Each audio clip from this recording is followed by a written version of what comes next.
Hey everybody, it's Tim and Steve at Phantom History House. Hope you're doing well. Steve, how are you? I am well. How are you? I'm great. We are talking about a very cool spooky magazine and the very smart authors who created it. Yes, we have Jose and Josh waiting in the wings to come on and talk to us in a little bit. Yeah. But we have other stuff to talk about. We do. So everybody, thank you so much for being here. Welcome to Phantom History House Calls.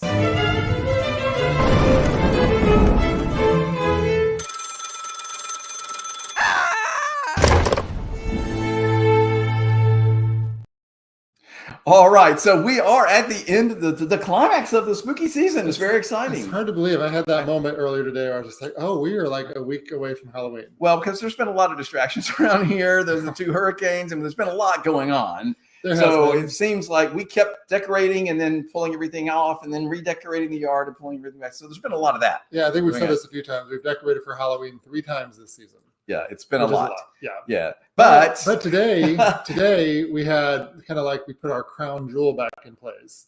Eugene, our skeleton out front, who's out all year round, finally has his lantern back in his hand. That's right, which really means a lot to me. That's very symbolic to us. He is holding that light. We feel like we're a light in the darkness, and he is helping our guests find their way to our bed and breakfast and sort of light the way to us. And he's been without his lantern since Helene, so I'm glad we're able to get it back up. Well, when his arm blew off, it was a thing. But anyway, he's fine. Everybody's fine. Yes. A lot going on this Saturday night. We are having our big Halloween party. Yes, a novel soiree is this weekend. There are still some tickets available.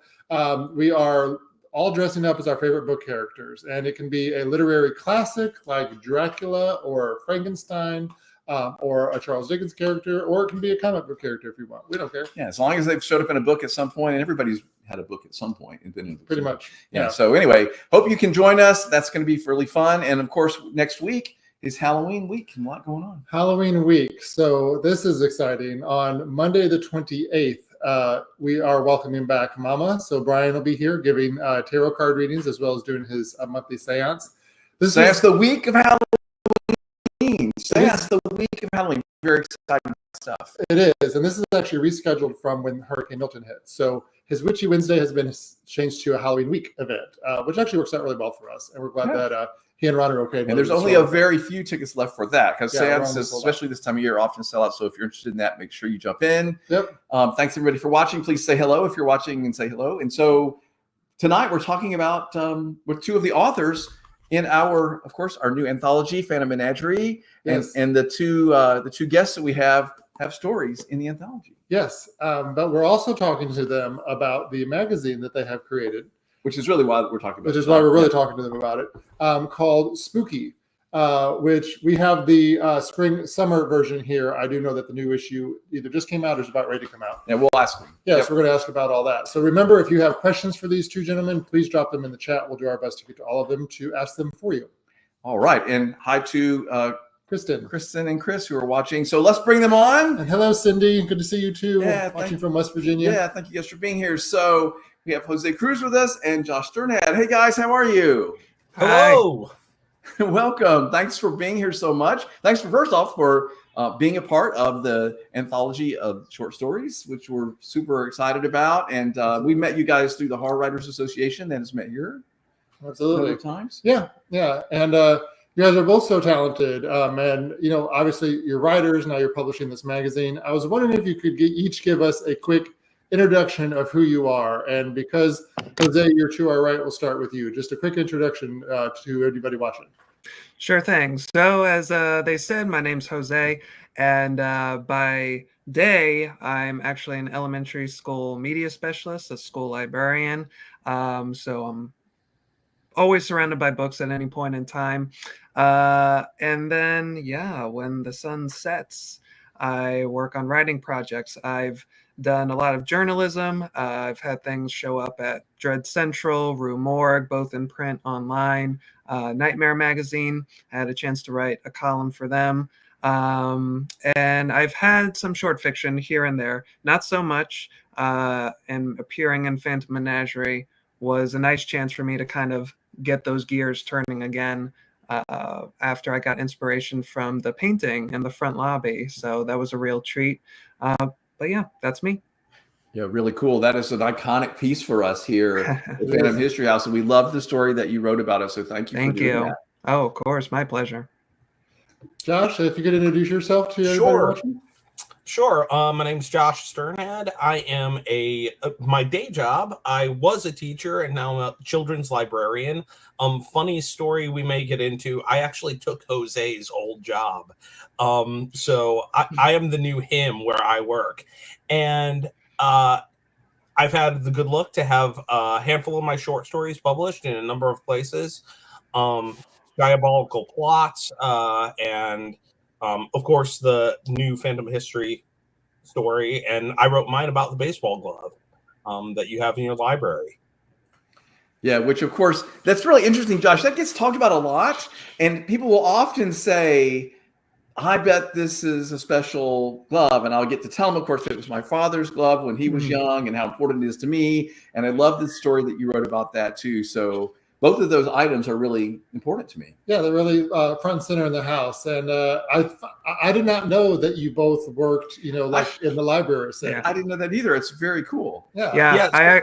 I worked 7 years in the public library, and the last branch that I was at, I was the children's librarian for, I don't know, 2.5 years. And then I made, school librarian. And then, as after so many months, a few of my colleagues from the public library reached out to me and they're like, hey, so this guy that we hired for your position, he's like you 2.0. So like he's into all the same stuff that you are. His personality is a lot like yours. You two should like talk.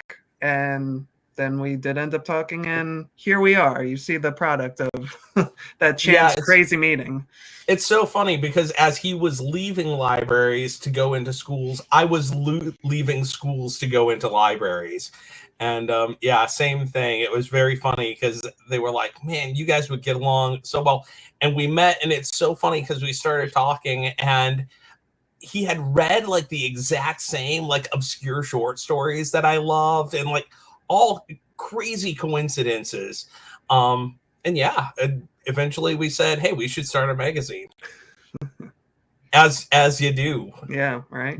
So I did not know that that's how you guys met and how that relationship started. It's really, really interesting to me. And I mean, you obviously love books. I love books. I love librarians. I love libraries. I'm so happy that you're out there doing that work. So that's just very cool. Yeah, it's such an important work too. And of course, one of my questions for you, since I know you both from the horror world because of Phantom Menagerie and of course Spooky, is that like your go-to genre, or is it much broader than that? I mean, like what is your favorite type of book or story to read?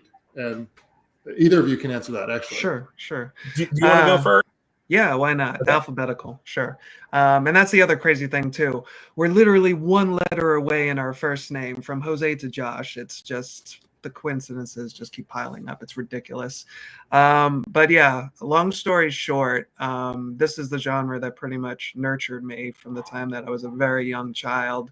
We're talking like 3-4 years old, just responding to like images of, bats swooping by full moons and ghosts hanging out at the ramshackle houses. I just kind of responded to that stuff before I even had a full reckoning of what it all meant and any of its significance.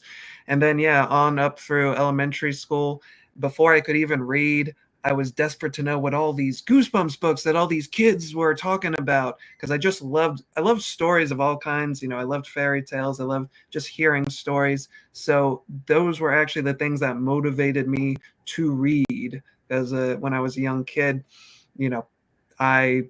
reading was hard. I much rather had just watched a movie or a TV show, but they actually pushed me to read. And once I got into those, I was voracious after that point. And, from the time that I was a kid, I erred on the side of like soft horror, which is kind of the seed from which this spooky magazine has sprouted all these years later. I like horror, but I've never really enjoyed it at its most transgressive or intense. I've watched some of that stuff or read some of that stuff sometimes, but I err on the side of in the words of Phantom History House, creepy but comfortable, right? That's how I've almost always engaged with the genre, that when it's at its most fun. Because we like things because they're fun, right? Even when they're so-called spooky or supernatural or what have you. But yeah, I've talked enough, so I'm gonna let Josh take it over now. Right. So as far as me, I'm kind of omnivorous as far as genre goes. I like all kinds of stuff, and it's funny because I kind of came into horror slantwise, sideways, kind of. I kind of came backwards. I was very much a pretentious classic literature snob when I was young, and I got into horror by reading Edgar Allan Poe and H.G. Wells and guys like that who certainly played in those gothic areas, and then started looking for classics of the genre. So like Richard Matheson and Robert Bloch were kind of my gateway into horror as a genre. And like Richard Matheson, reading some of his stuff was one of the first authors that like light bulb just like came on in my head, and I said, wow, you can tell really meaningful, really profound stories in this genre. And I always wanted to write. Since I was a kid, I wanted to write. And even to this day, I kind of think of myself as a fantasist, even more than horror. But I found horror to be such an accepting community of writers, and so many of my stories as I was writing fantasy and sci-fi stuff had a darker edge to them. And that's what the horror genre is, right? So kind of just now I'm a horror author, I guess. So it's funny because it wasn't something I sought out, but it's something that now I embrace, and I like it. It's a great writing community. So tell us a little bit about Spooky. So a couple of things. I love that it is short stories. I love, because I'm old, that it's in big print and it's easy to find. Yes, absolutely. But it's like, it's well, I'll let you kind of explain it. If somebody were to ask you, like, what's your elevator pitch? What is this magazine? How do you describe it? And this time we'll start with Josh. You go first. Yeah, sure. So since you're showing off the summer cover, I'll show off the fall cover. Ooh. So this is the most recent issue. It came out just a couple of weeks ago. If I was to elevator pitch Spooky, I would say it is a throwback to fiction that is designed first and foremost to entertain. We're not really trying to break taboos. We're not trying to break barriers. If you want to settle down and read something for fun, Spooky is 100% there for you. We are a throwback to before TV. Really, people read like all the time, and you had these dime pulp magazines, and that was how you got genre fiction, either on the radio or before radio, and like Penny Dreadfuls and stuff like that. That was what you did for entertaining media. And I feel like there's a real lack of that specific type of storytelling. Oftentimes when you meet someone who says they're a horror fan, what they're referring to is the slashery stuff, or like things like Saw, or really, really grim stuff. But that, like Jose, that stuff has never really appealed to me much. What really intrigues me is give me a story with a twist ending, pull the rug out from under me, make my heart beat a little bit, give me characters I can connect with, and then, let me put the book down and not have it wreck my dreams. I don't want to give people nightmares. I just want to entertain them and give them a good time. And that's kind of the branch of horror that Spooky is. Mm-hmm. Yeah, I would just maybe go a little bit further. Josh did a wonderful job of encapsulating what we're attempting to do, but just to give a little bit more examples, I think our unofficial slogan is actually scary fun. Scary period, fun period, because that's the whole idea. And he mentioned how people consumed this material pre-television. But funny enough, I actually use television a lot when I explain to people what they can expect from the magazine, specifically talking about true anthology television programs. Right. So things such as The Twilight Zone, The Outer Limits, Tales from the Dark Side, which, even though people know by name, that's a hugely underrated show. There's such good stories on that program. And that's the thing, like Josh was saying, there, especially in the short form, there, at least as far as popular media is concerned, like movies and TV, they seem to kind of have fallen out of love with that format to a certain extent over the years and the decades.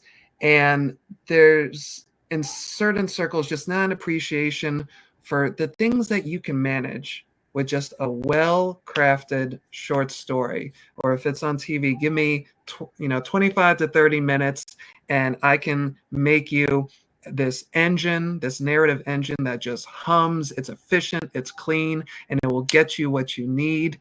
And then, like Josh said, you walk away and you're like, you know what, that was really nice. I'm going to carry on with my life now. That is what we really want people to feel when they pick up this magazine. Well, and it's no surprise probably that we are both diehard Twilight Zone fans. I have said for like ever, a bad Twilight Zone episode is still better than most of everything else that's on TV. Yes. So it's still, I think that's about the gold standard for that type of storytelling, as far as I'm concerned. No, Yeah. Now, this is an important question we have coming from Instagram. And of course, we want everybody to know, how do we get a copy of this? How do I find Spooky the magazine? Where do I go to get it? That is my favorite question. You can find us, easy. You can find us on Amazon. So we are a print-only magazine. We talked about this early on. At first, we talked about doing it digitally as well. But in keeping with the old school vibe that we really want it to go to, there's something special about print media. And we really thought it was important to give people a physical magazine they held in their hands. We look at screens so much in our day-to-day lives. There's something nice about a real physical magazine or physical book. With big we print. call it a magazine, but really it's thick. It's like little anthologies every time. So you can find us on Amazon. Search Spooky Magazine Fall Winter 2024 or whatever, it'll pop up. Or you could just go to our website. It's spooky-magazine.com, and you'll get all the information. Don't forget the dash, otherwise it'll take you to somewhere else. Spooky-magazine.com. And you guys are publishing quarterly? Is that the plan, or twice a year? Twice a year. Twice a year. Okay. After I said it, I realized that it had that's okay. perfect. It's hard to do. Absolutely. You know what I mean? Like, so that was should we go there already? It's my line of questioning. Okay, well, this is what I want to add. Like, anytime you're trying to start a new print, anything, like, it's a giant undertaking, way more difficult than anybody could possibly imagine. And I'm sure that you guys so I don't want to necessarily get too far into the weeds with that, but Jose, I'll ask you, since he was just saying the last thing, like, this was a lot. It's hard to do. I love that it's print. It reminds me of the concept sort of behind Lemony Snicket and his unfortunate, like, series of unfortunate events. Those books, he really wanted them to be hardcover little books that kids would have in their hand and own and collect. And I loved that concept. So this strikes me in sort of that same vein. But like, what was involved in actually figuring out how to start a magazine that's going to be continuously being published? Yeah. Well, of course, as it goes, especially when it's a recurring series, as it were, we're still figuring things out on the back end. But initially, when, and I wanted to go on the record here on Phantom History House Calls that this is all Josh's fault. He is the one who started all of this. He is the one who approached me and said, hey, wouldn't it be cool if we had our own anthology that published the kinds of stories that we love so much? And I was like, yeah, that does sound neat. Let's figure it out. And in the early days, we were initially thinking of going the route of, okay, we want this to be like a really, quality production, glossy magazine. We want to pay our contributors, the professional rates that they deserve. Maybe incorporate some original illustrations. We want to go full hog. We want to make this beautiful. And we started looking at doing, Kickstarters and things of that nature. How do we get a group funding to make this happen? And you can blame this on me. During that process, I said to Josh, look, I would love for it to screaming children. All right, perfect chorus. I would love, for us to do all the things and, come out, roaring out of the gates. But more than anything else, I just want this to exist. So there had to be some compromises made. And we decided, all right, we're going to just go print on demand. We of course are going to have to offer a lower rate for per word and whatnot. But the thing is, we have been maybe just really lucky because just the way that all the elements have come together, and there are some things that you just can't plan for or forecast. Some of the submissions that we've gotten is like, the second issue has been pretty astounding. Just number 2 out the gate, just some of the submissions that we've gotten, it's like people magically just get it, and they've broadened our view of what it could be, and it's just everything has really come together really beautifully. But yeah, it is a ton of work, and full disclosure, like it's just we're very modest. This thing is just put together in Microsoft Word. We're not using things like InDesign. We are just using the tools that we have to the maximum potential that they have. Kind of that idea I talked about before of just, this neat, efficient little engine that just hums and does what it's supposed to. I feel like I'm rambling, so I'm going to stop. Well, I'm just going to piggyback off of you. So there is something to be said for... I love art that works. Sometimes I think art is defined by its constraints. When you have all the multi-million dollars in the world to make a CG action movie, that movie might be great or it might be terrible. Whereas if you see something that's done scrappy with physical effects, there's a certain magic and made by hand nature to that stuff.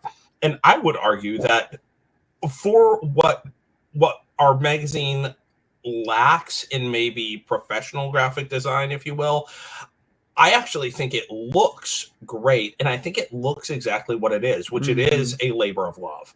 And it is made by people with very small budget who care very much about giving the best possible magazine that we can. And the constraints have forced us to be creative. We have dug into archives and archives and archives of public domain artwork because that's what we can afford. And we have found just a treasure trove of forgotten horror artwork from, the past 200, 300, 400 years. Wow. Some of it. So the front cover, actually, I can't remember what year this one was from. I want to say 1700s, 1800s. Yeah, 1800s. It's from Punch. No. Yeah, so this one Oh, was that from one. Sorry. This one was a political cartoon from Punch magazine, which was basically like an old school British Mad magazine. Yeah. And this one though was like a medieval woodcut. I want to say maybe not medieval, but like early. And yeah, I think it was took 1600s. Yeah. And I took it in Photoshop and cleaned it and colorized it and did a lot of work to it. And I think it turned out looking really cool. So we're just operating with what we have. And we're just two guys who like this stuff and want to share this stuff with others who like it as well. Yeah, I would liken it to maybe, the Corman Poe movies from, AIP with Vincent Price. They managed to make this sense of grandeur and mystery and, just gothic immenseness with like essentially cardboard sets, and on the low budget that they had. So Well, yeah, but we can manage to be that. We're doing great. You guys are talking about something I think really important, because it's the content and the intent behind the content. Yeah. It's what screams off the page, and it's what's way more important than like production values or slickness. In fact, the fact that it's a little bit homespun and not so slick, to me, is part of its appeal. Yeah. Like I agree. Really is. And that's not something that we anticipated until we actually made it. And we were like, oh my gosh, I think it's more special because it has that homespun kind of feel. Well, like you said. And like Josh mentioned earlier, the phrase, it was so gratifying when we actually handed, an arc of the first issue to one of our fellow authors in the HWA chapter. And one of the first things out of his mouth was, "This is a labor of love."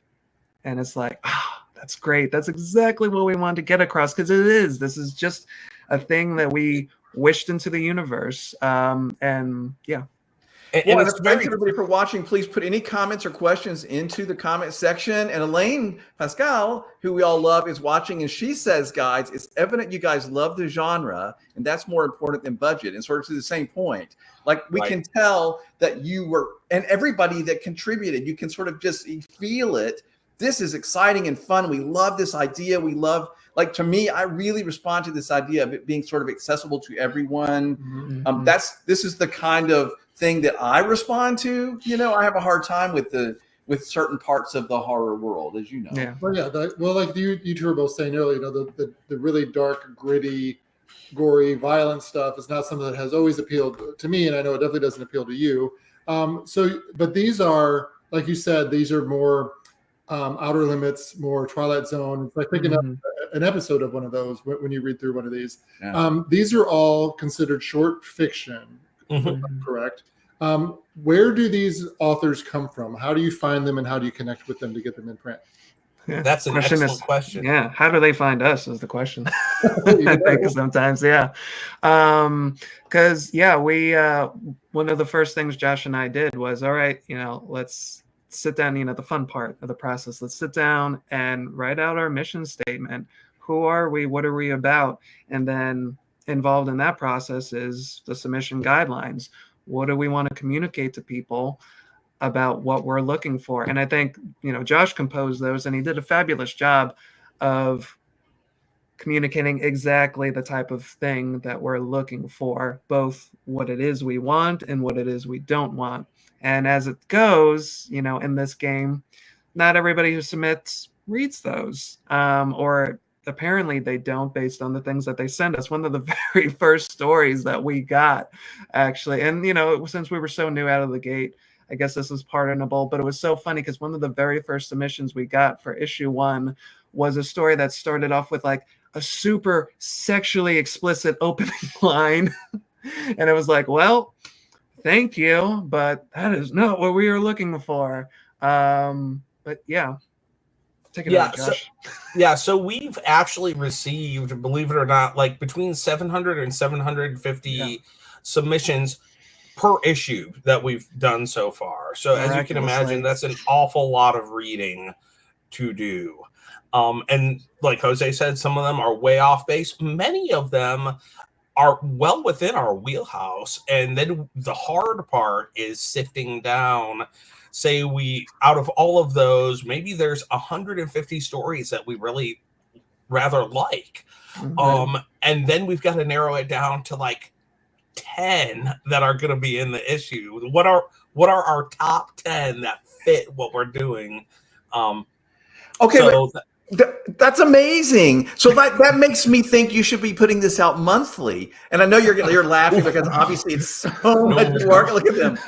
So much work. But seriously, it also shows me that there is a hunger for this kind of thing, and there's so many people that want to write for this kind of thing. Like, you're onto something, guys, is my point. You're definitely onto something. Well, and that was our first reaction right out of the gate when we started getting this like flood of submissions. I texted Jose. It was that line from Jaws, "We're gonna need a bigger boat." And that was what it felt like, was like suddenly, oh my goodness gracious, people really do want this stuff. And we had only posted it like a couple of like writer forums and submission call places and said, hey guys, we exist. And I had done some editing. I'd edited a couple anthologies in the past. And I'd gotten like 200-ish submissions each time, which is still a lot of reading, but not like we've received for Spooky. Well, with all nothing these close. Submissions, does it kind of help you plan ahead? Like, okay, we didn't get this one in issue 1, but this is great for issue 2 or issue 3, or is that not how it works? That hasn't really happened so far. It's just, again, we've just had the first 2 issues. It's just kind of worked out for the best so far with the contributions we've gotten and our narrowing down process, so that what we're essentially left with at the end of the day is exactly what we can afford and what we feel most proud and comfortable publishing in the magazine. It's like, yeah, especially, with this second issue, we got such a diversity of authors, which is a topic unto itself, because, the question was, we're adhering to these modes of storytelling that have predominantly been crafted by, a constrained demographic. Is that what we're going to see going forward in our own efforts? But with this last issue, it was so amazing. We had so many women contribute, make it into the magazine. We had somebody from Malaysia, we had somebody from Hong Kong, and the stories they wrote were perfect. Were perfect fits. But again, it's like we got exactly what we needed. So going forward, it may happen that we just keep getting better and better submissions, that it's like, oh man, we don't have enough for we don't have enough to pass out for this issue, but maybe we need to see if we can get them for the next one. Right. The scream of the crop, if you will. Yeah. Scream of the crop. Nice. Wow, that's great. So my question would be then: is there something that you can do? You said you had 150 perhaps stories that you liked, and you chose 10. My question is there a way that you could share the other 140? Have you considered? Probably not. Yeah, at least not that many more. And it just, depends on how things go. But I mean, like, is there a way it can end up on your website or something? Or I don't understand. I don't know all the ins and outs of paying for submissions and what you can do with somebody's story. Don't understand any of that part. Yeah. So basically, the way running a magazine works is that we are not buying people's stories. We don't own them. What a publisher does is they pay for the right to publish that story. So, and different publishers do different things, but I think this is the most humane method, because that means that someone maintains the rights to their story. There's usually some kind of exclusivity clause, like 6 months or something like that, that say, after the end of this time, the story's yours. You can put it in your own anthology or resubmit it elsewhere or whatever. But once it's published, so publishers are usually looking for what's called first rights, and that's what we're always looking for. We don't want stories that have been published elsewhere. We want things that are fresh. So I don't really want to share other people's stories unless we're paying them and having the rights to do so. That makes sense. In the magazine. Thank you for explaining that. And what I love about wait. That was my mistake. Sorry. Okay, I was trying to do all this editing. Everybody, sorry. Now to you. What I love about this, and what I love about this world we've created here at Phantom History House, is that we're being able to get connected with all these different people in this world. And watching tonight, we have a friend of ours, Christine. I'm going to say her name wrong. Basilides, which is a local magazine publisher, as well as Leon McAnally, who we talked to, I know, several episodes ago. Leon was on House Calls, from the UK. From the UK, who wrote a book about dark tourism, and he's been commenting as well, talking about how he loves projects like this that are a labor of love, and very much what his book is about. So there's so much commonality in people having their passion projects and working to make them a reality. So a lot of congrats are coming through from people watching, of course, from us. Oh, fantastic. Thank you. Yeah, Thank you people for are sharing. understanding what some of us have, but at least some inkling of how much work it was. And that's sort of the point I wanted to make was like Yeah. the book we published, our anthology, was like it was really fun to do, but it was so much more work than we even anticipated. And I thought it was going to be a lot of work up front. So I know that it's a lot of work for you guys, but like this, I feel like you're hitting home runs here. Like there's a lot of interest. You have especially all those submissions. I think that's a great sign. So when do you start on the next issue, or is it just ongoing? Is it always constantly, okay, this one's coming together, we need to start working on the next one, or do you give yourself a little bit of a break, or do you know yet because you're still so new at it? There's a little bit of a break. Right now, we are actually going to be shortly entering our submission window for issue 3. That's going to start in November. And as of right now, the window has usually remained open. For our first issue, we kept it open for 3 months just because we weren't sure what the reception was going to be, just to kind of allow us to permeate, the bedrock a little bit.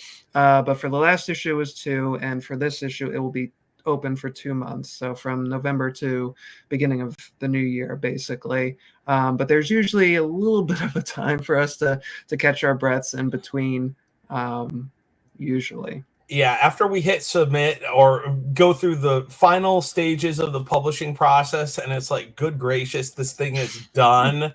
And, then I think we both need about at least a week of not looking at it because there is a lot, like you said, a lot that goes into it. So we do a pretty good job, I think, of dividing the labor.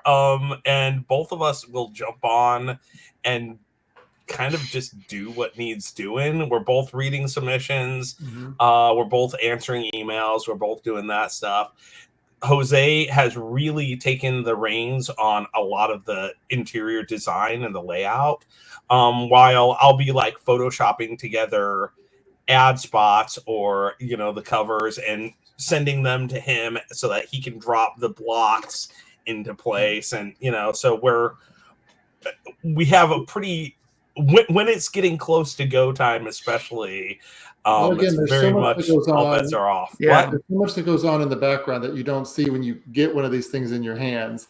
You can take that for granted. And as someone who's been in the journalism and newspaper world too, I remember working for a biweekly publication, and we'd get it done, and I needed like 2 days to like not talk to anybody and like leave me alone before I did Pretty the much. shit. So I completely 100% get it. One other question for you guys about the authors that are in here. You talked a little bit about guidelines, what they do, but like, what is it, like a ballpark word count for these stories? And if somebody is watching and they're like, ooh, I would love to consider submitting, is it best for them to go to the website to find those details? For sure. Definitely go to the website. We're looking for stories 5,000 words and under. But we are looking for such a specific type of story. And the interesting thing, and Jose can attest to this too, sometimes we don't know exactly what we're looking for until we see it. We know a general ballpark, but we love to be surprised. So as long as you're fitting within the things we're asking for, surprise us.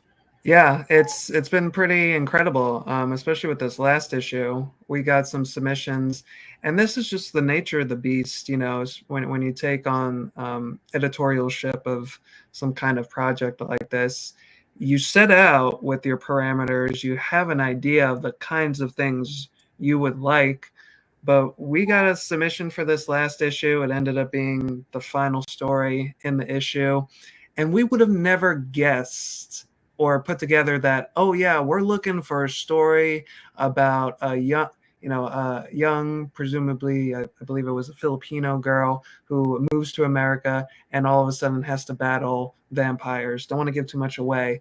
We would have, and in just the way in which that story was told, there's another one in there that's told from the perspective of some sentient paint.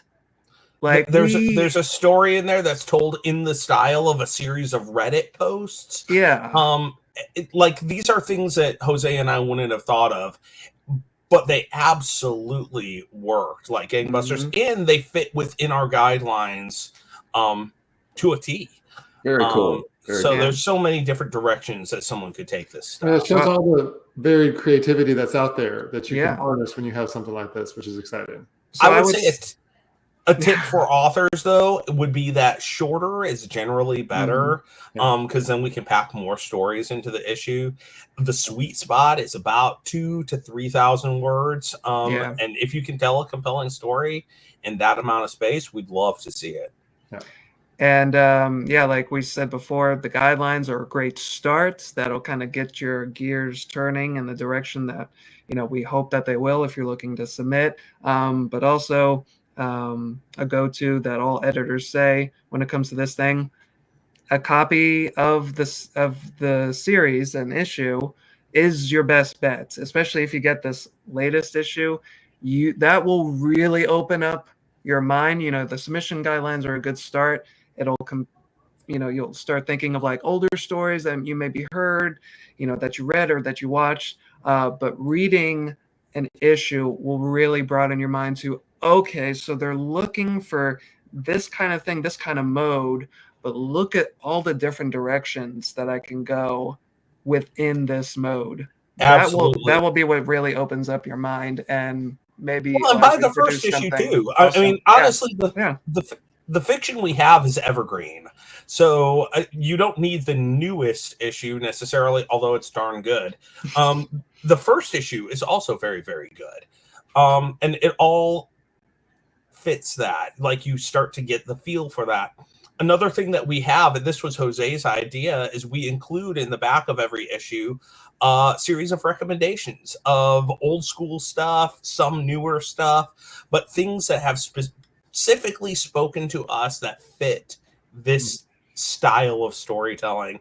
And more like, if you like the stories here, if you like this stuff, you will probably enjoy these things. I watched a movie the other night, The Abominable Dr. Phibes, that Jose had recommended. And boy, it was silly. And it was so fun.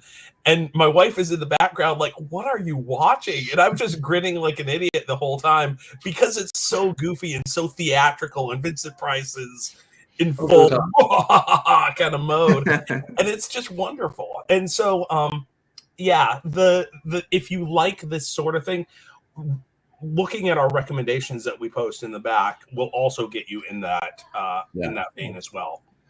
Yeah, I love that. And that makes perfect sense to me. Like, if you're interested in submitting, get the 2 issues and see what's there. And that totally makes perfect sense to me. It's a great thing. So I want to ask you one last question, and we're going to wrap this up. You guys have been so wonderful to give us all your time tonight and to share this. I'm super excited to get back to finishing reading. But I'll ask Josh, I'll ask you first. Why do this? Why are you going to all this trouble? Why do you want to make this? Because it's the magazine I want to read.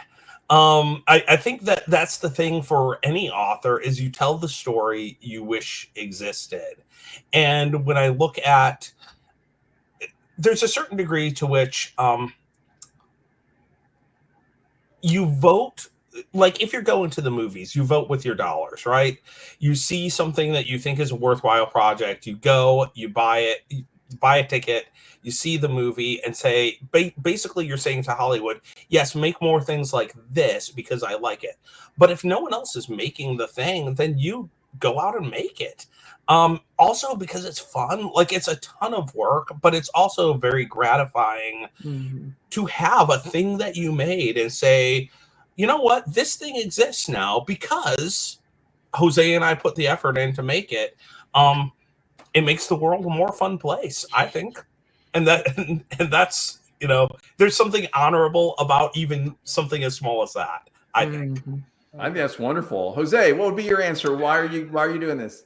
I would echo everything that Josh said, and I will go on to say, yay, more screaming children. I would go on to say that, and to be completely immodest about this project of ours, Spooky Magazine, one of the things that we said to ourselves in starting it that we hoped would result in a lot of buy-in, both from just people who wanted to read it, people who wanted to contribute to it, is the fact that and as you know, somebody can possibly disprove me, but every thing that I've been able to ascertain, nobody is doing anything like this.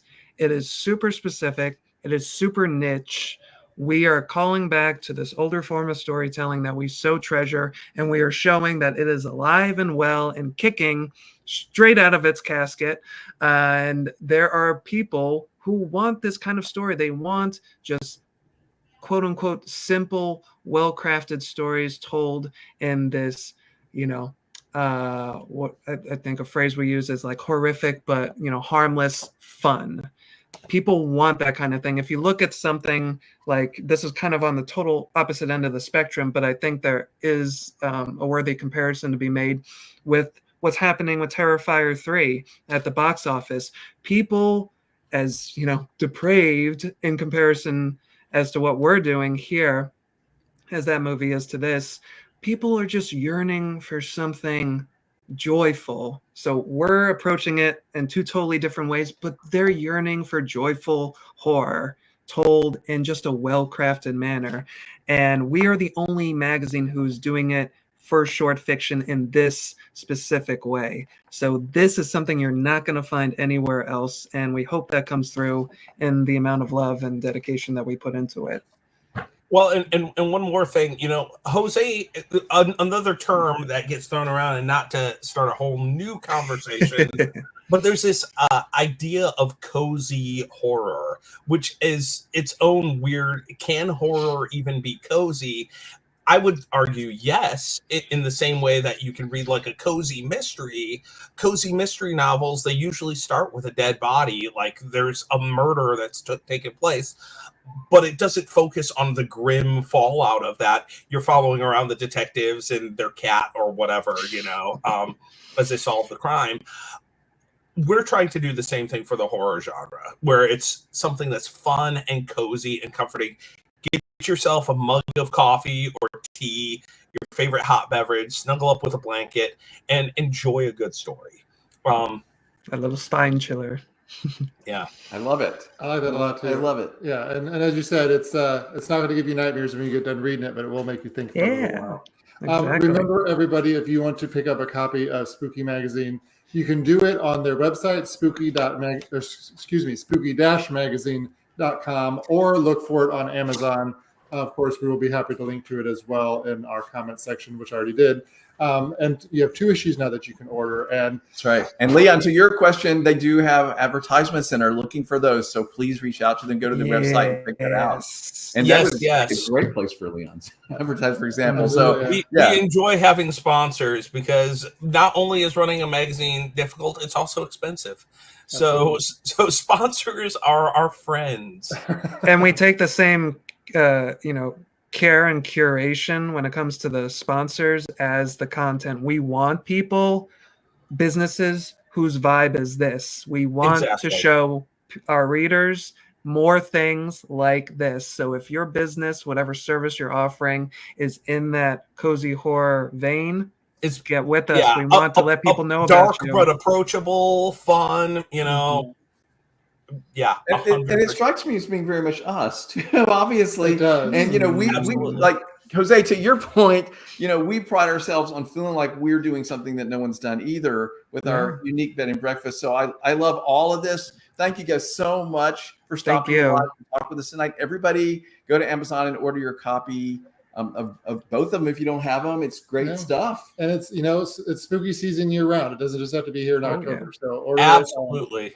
And of course, keep supporting local authors, local businesses, local creative endeavors like this. You guys are fantastic. So thank you super again. impressive, guys. I love the whole vibe of both of you. I've loved both of you as we've met you, and I love that you've carried that right in to this great new venture. So yeah.